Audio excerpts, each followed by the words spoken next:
Hunter x Hunter, pour moi le meilleur arc de l'anime, c'est l'arc des fourmis chimères. Parce que je trouve que cet arc procure énormément d'émotions. Et dans cet arc aussi, ce que j'aime bien, c'est qu'il y a beaucoup de messages qui font référence à notre société actuelle, notamment par exemple au discours de Meruem, le fait qu'il parle de la structure de notre société. Beaucoup de choses ne vont pas dans votre société.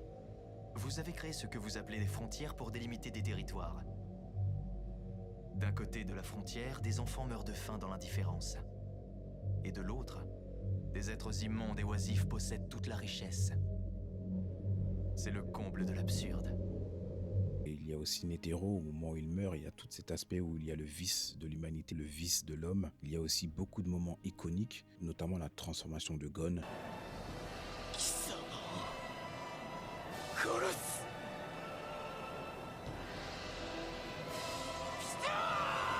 Le combat de Netero contre Meruem, mais il y a aussi tout simplement l'antagoniste Meruem, très bien écrit. Après bien sûr l'arc est un peu long, mais comme je vous l'ai dit dans une précédente vidéo, lorsqu'un arc est long pour vraiment mettre en place un développement de personnage, alors la fin est impactante. Et ça fonctionne. La fin de l'arc des fourmis chimères, je me rappelle comme si c'était hier, c'est la seule fin actuellement dans un animé où j'ai versé une larme. Le moment où on voit la dernière image avec Meruem et Komugi réunis, la larme a coulé toute seule et je me suis dit allez bâtard. J'ai reculé de mon siège et j'ai applaudi pendant 1 minute. On est obligé de ressentir de l'émotion, notamment avec le lien qui se crée entre Komugi et Meruem. Je trouve que c'est très beau. N'hésitez pas à me dire pour vous quel a été le meilleur arc de l'anime de Hunter x Hunter. En tout cas ici on parle de pop culture et beaucoup d'autres choses, donc n'hésitez pas à suivre, à liker, à partager et on se dit à demain pour la prochaine vidéo.